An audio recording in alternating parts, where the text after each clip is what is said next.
छोटा सा खूबसूरत पालमपुर गांव था। वहाँ छोटी छोटी नदियाँ थी, तरह तरह के पहाड़ थे और प्रकृति का बहुत खूबसूरत रूप यहाँ देखने को मिलता था। लेकिन इन सब के बावजूद पालमपुर की सबसे मजेदार चीज वहाँ हर साल लगने वाला बसंत का मेला था।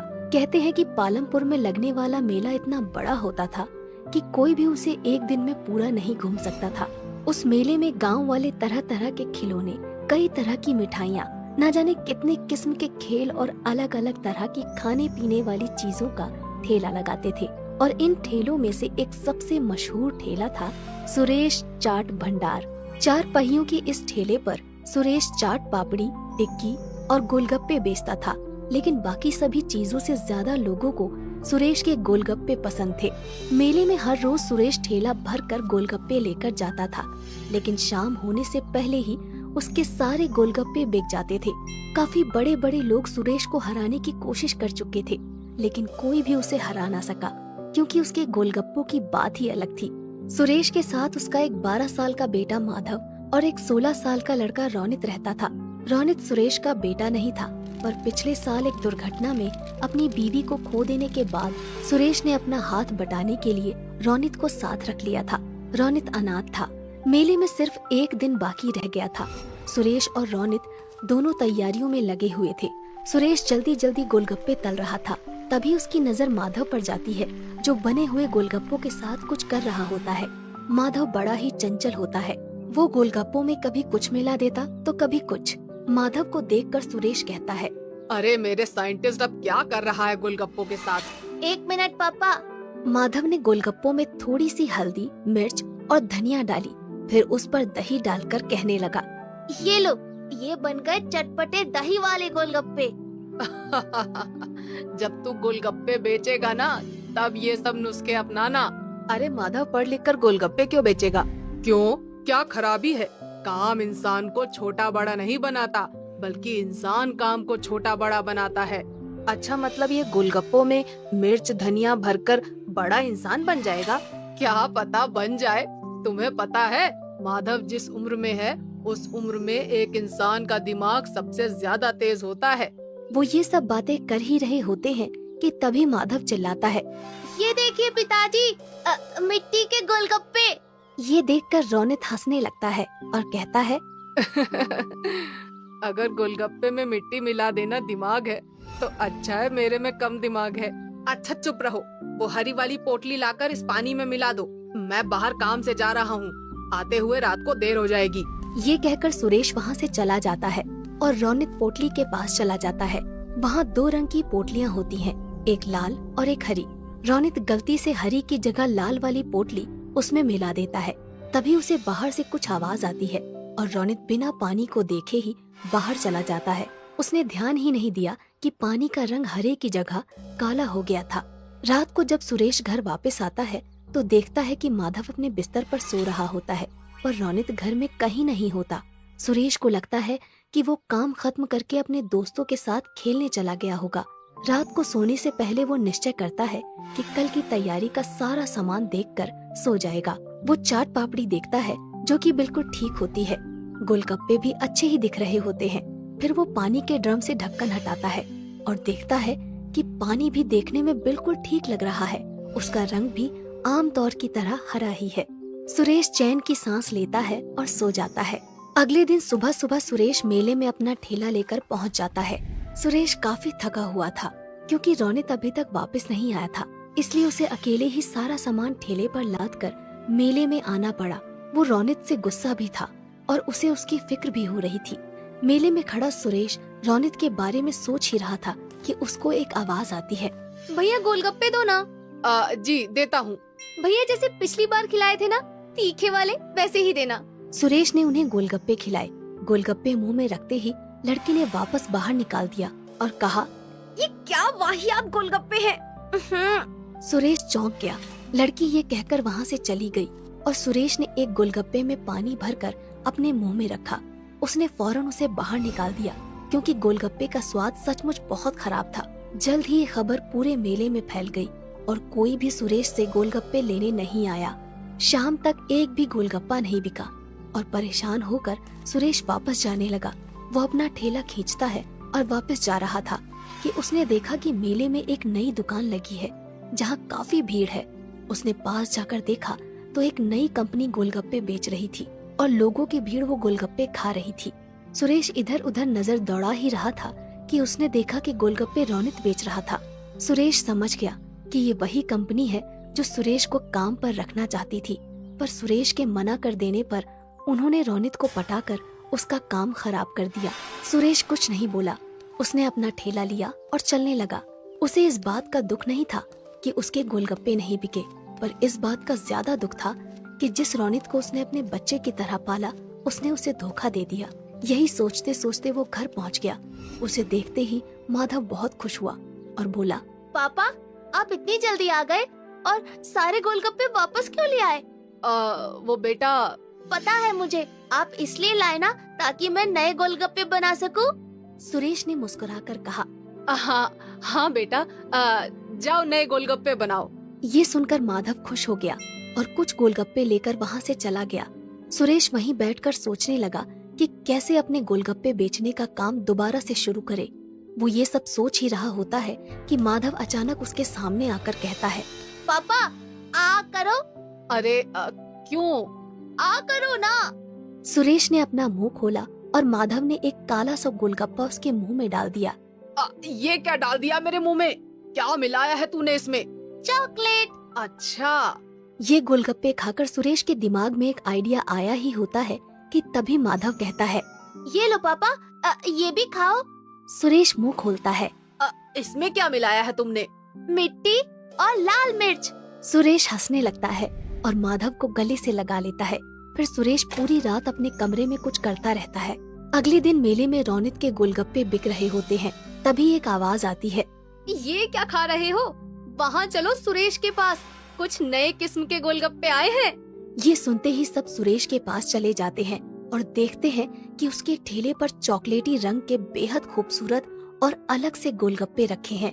सब वो गोलगप्पे खाते हैं और सुरेश की बहुत तारीफ करते हैं।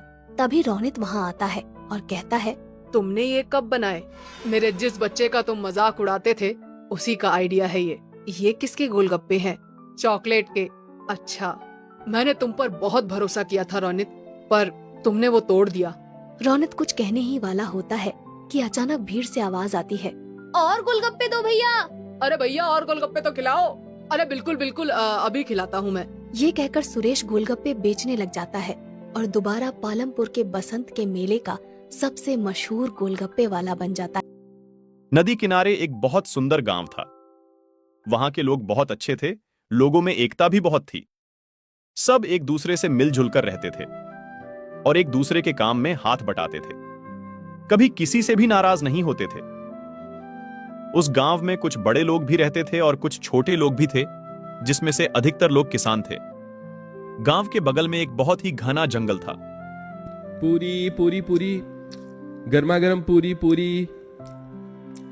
जैसे ही आदमी पूरी से भरा परात लिए लाइन में आगे बढ़ता है, तभी ठंड से ठिठुरता गरीब शंकर अपनी पत्तल बढ़ाकर कहता है, अरे भाई, थोड़ी सब्जी और 2 पूरी डालना।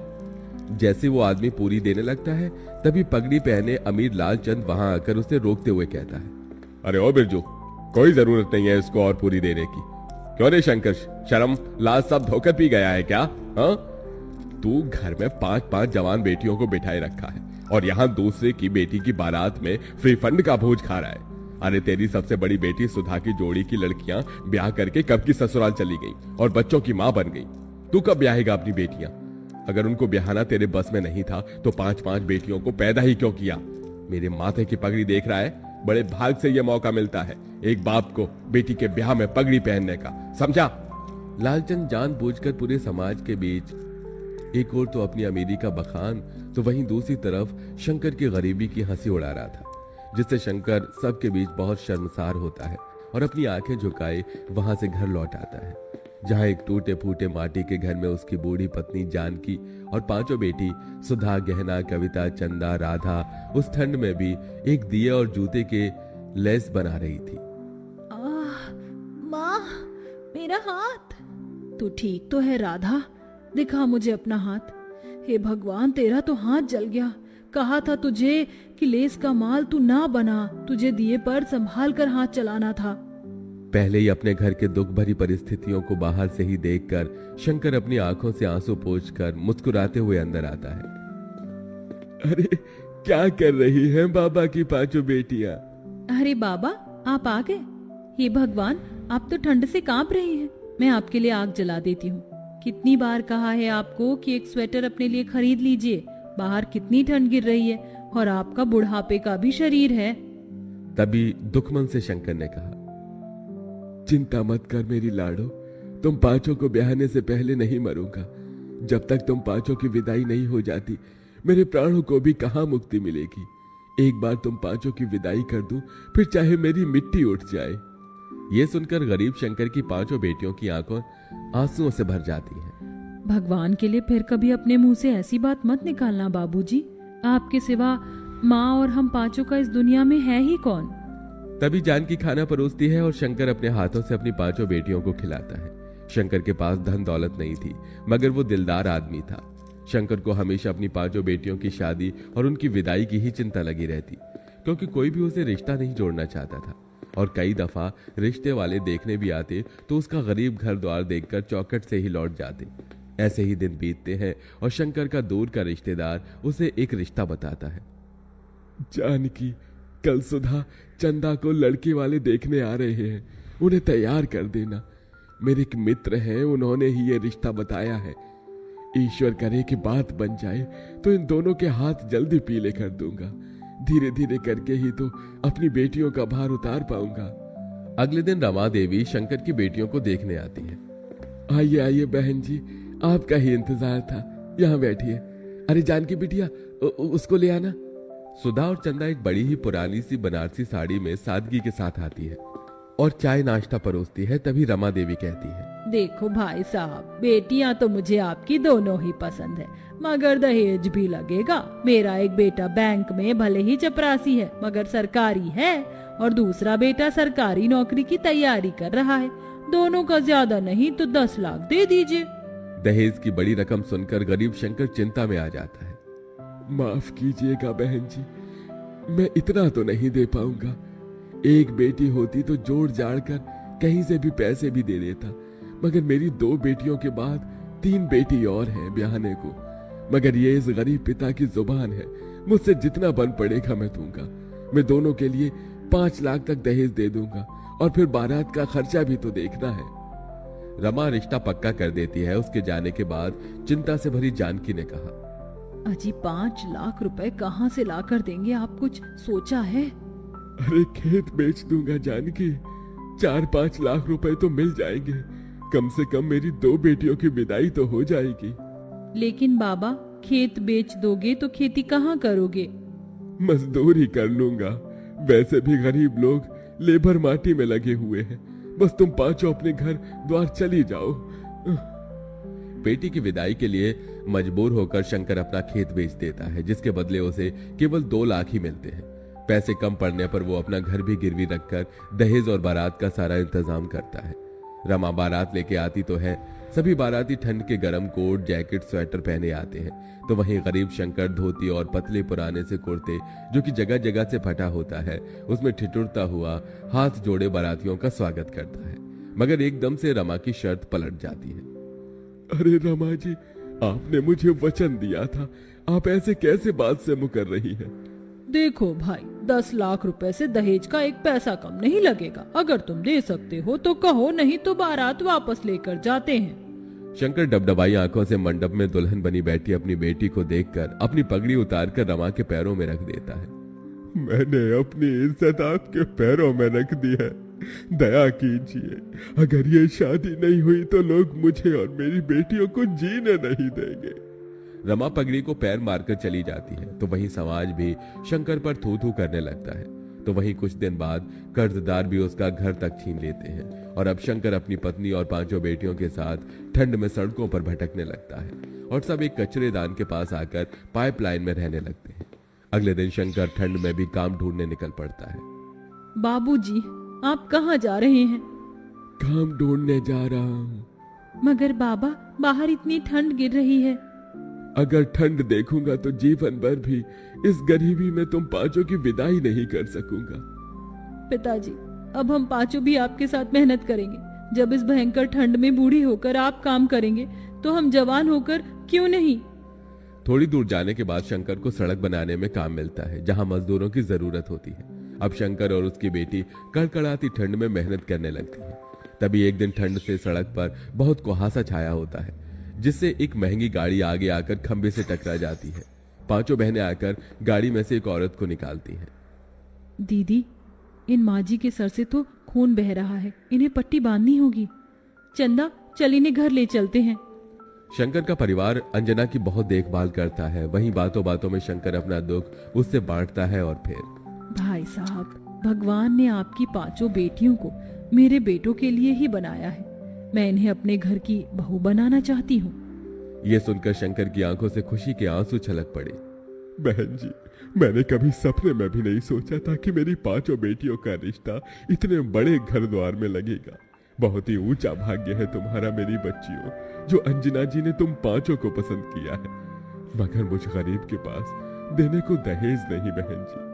मेरी पांचों बेटियां ही मेरे जीवन भर की पूंजी है। भाई साहब, आप बस अपनी बेटियों को एक जोड़े में विदा कर दीजिए, मुझे और कुछ नहीं चाहिए।